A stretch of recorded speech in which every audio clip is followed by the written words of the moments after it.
Hello student, आज के lecture में हम डिस्कस करेंगे कुछ डीबीएमएस के प्रीवियस ईयर रिलेटेड क्वेश्चन। आपका क्वेश्चन जो है फर्स्ट क्वेश्चन आपका रिलेटेड टू ईआर डायग्राम है। उसमें वीक एंटिटी का एक क्वेश्चन है। सबसे पहले आपको ये जान लेना है वीक एंटिटी क्या होती है। वीक एंटिटी को जब भी हम रिप्रेजेंट करते हैं तो डबल रेक्टेंगल से रिप्रेजेंट करते हैं, और जो भी वीक एंटिटी होती है वो किसी स्ट्रॉन्ग एंटिटी के ऊपर डिपेंड करती हैं, जिसको हम कई बार आइडेंटिफायर एंटिटी भी बोल देते हैं। ओके, जब भी आपकी कार्डिनलिटी है, जो वीक एंटिटी की जो कार्डिनलिटी है स्ट्रॉन्ग एंटिटी के साथ, वो 1 to m होनी चाहिए। Means between identifier and weak entity, means strong entity और वीक एंटिटी के बीच में जो रिलेशनशिप होगा वो 1 to many का होगा। और जो रिलेशनशिप होगा स्ट्रॉन्ग एंटिटी और वीक एंटिटी के बीच में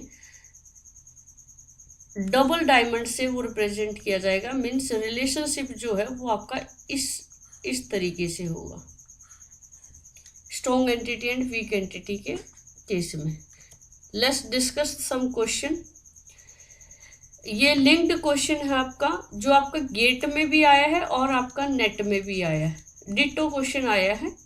आई थिंक 1 to 2 टाइम ये पूछा गया है आपका नेट के अंदर। नेट और गेट दोनों का है ये, ठीक है। अब पहला क्वेश्चन इसमें ये था कि ये डायग्राम गिवन था आपका, उसमें ये पूछा था कि कितनी टेबल बनेंगी। तो इसमें जो टेबल बनेंगी वो 3 टेबल बनेंगी। कैसे बनेंगी? एक टेबल तो आपका इसका बनेगा, जिसमें जो P1 है वो इस साइड मर्ज कर जाएगा, क्योंकि N जो है एक वीक एंटिटी है। क्या है? एक वीक एंटिटी है जो कि आपका इस तरीके से रिप्रेजेंटेड है। और R2 क्या है? वो वीक एंटिटी का रिलेशनशिप है, जो कि किस पे डिपेंड कर रहा है? वीक एंटिटी का जब भी रिलेशनशिप होता है, मैंने आपको पहले कंडीशन भी बताई है, उसमें वो डबल डायमंड से शो किया जाता है। और strong entity and weak entity के बीच में जो रिलेशनशिप है वो क्या होना चाहिए? 1 to many का रिलेशनशिप होना चाहिए। ओके, सो ये ऑल कंडीशन सेटिस्फाई कर रहा है। तो ऐसा केस जब भी होता है, और यहाँ पे जो पार्टिसिपेशन है वो क्या है? टोटल पार्टिसिपेशन है। कैसा पार्टिसिपेशन है? टोटल पार्टिसिपेशन है। एक टेबल आपका इसका बन जाएगा, दूसरा टेबल आपका इसका बन जाएगा, एंड जो एक टेबल आपका इसका बन जाएगा। जो की होती है वो मैनी साइड मर्ज कर जाती है। तो जो आपकी 3 टेबल बनेगी वो कुछ इस तरीके से बनेगी। एक M की टेबल बनेगी, एक P की टेबल बनेगी और एक N की टेबल बनेगी। जो M वाली टेबल होगी उसमें एट्रीब्यूट क्या क्या आएंगे? M1, M2, M3, एंड जो P1 है, जो P की है वो किस में मर्ज हो जाएगी? मर्ज हो जाएगी इसके अंदर, M वाली टेबल के अंदर। बट जो इसकी जो M1 की जो की है वो प्राइमरी की कौन सी है? सॉरी, M की जो प्राइमरी की है वो M1 है। ऐसे ही P वाली टेबल की जो प्राइमरी की है वो क्या है? P1 है।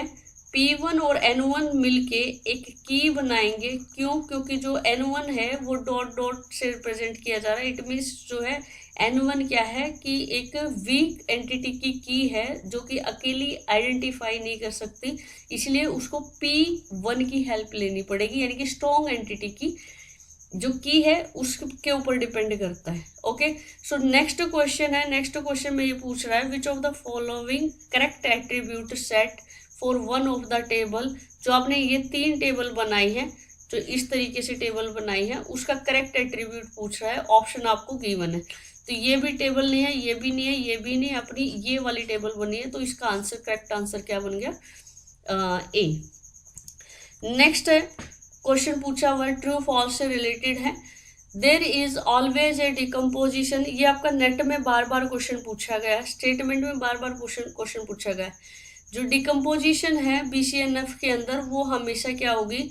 Lossless and dependency preserving. ये मे और मे नॉट का केस है। मे और मे नॉट, मे नॉट। इसमें क्या होता है? जो लॉसलेस BCNF के अंदर हमेशा लॉसलेस तो होता है, मतलब BCNF लॉसलेस की गारंटी लेता है, लेकिन डिपेंडेंसी प्रिजर्विंग की गारंटी नहीं लेता है। डिपेंडेंसी प्रिजर्विंग में और में नॉट होता है, इसलिए जो ये स्टेटमेंट है ये क्या है? फॉल्स है, ठीक है।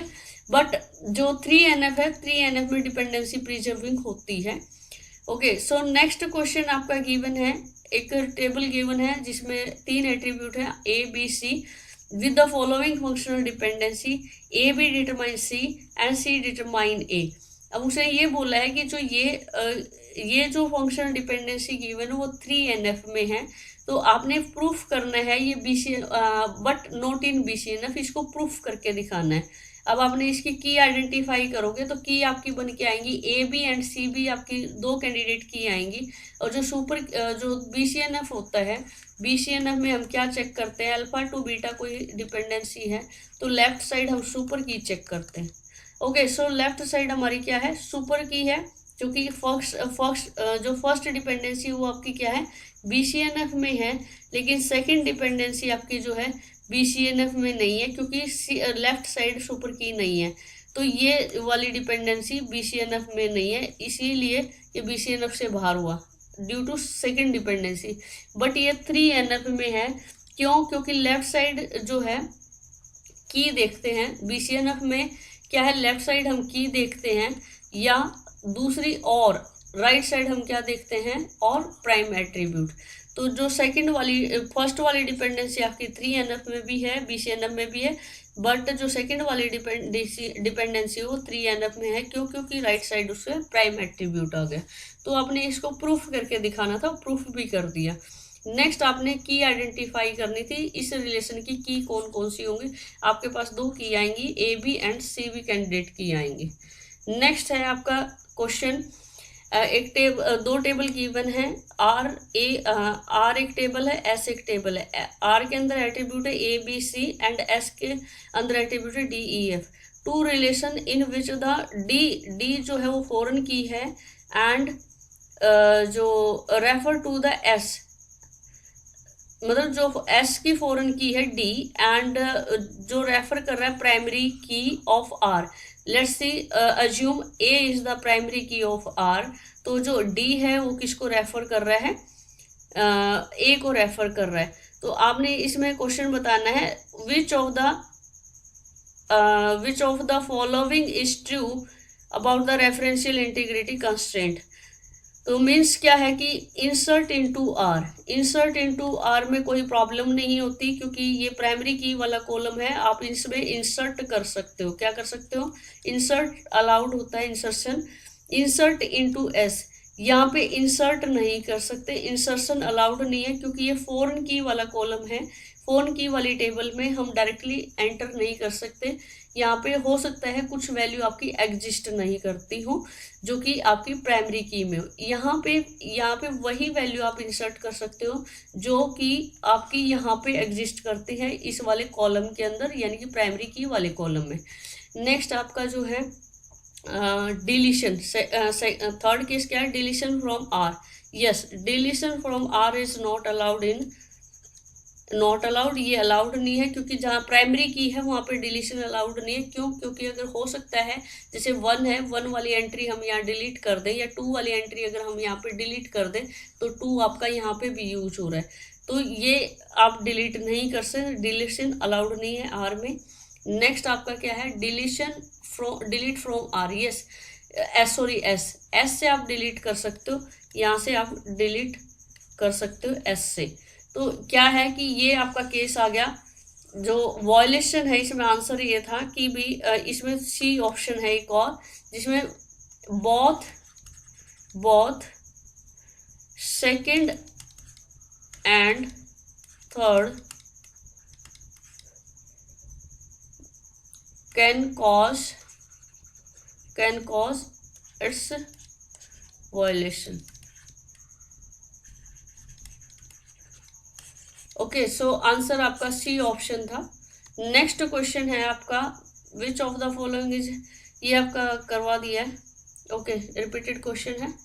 नेक्स्ट क्वेश्चन है आपका, which of the following scheme with the dependency preserving, dependency given आपकी की आइडेंटिफाई करना है। की आपने 4 ऑप्शन है, 4 ऑप्शन से आपने क्लोजर ले लेना है। सी डी का क्लोजर क्या होगा, सी डी।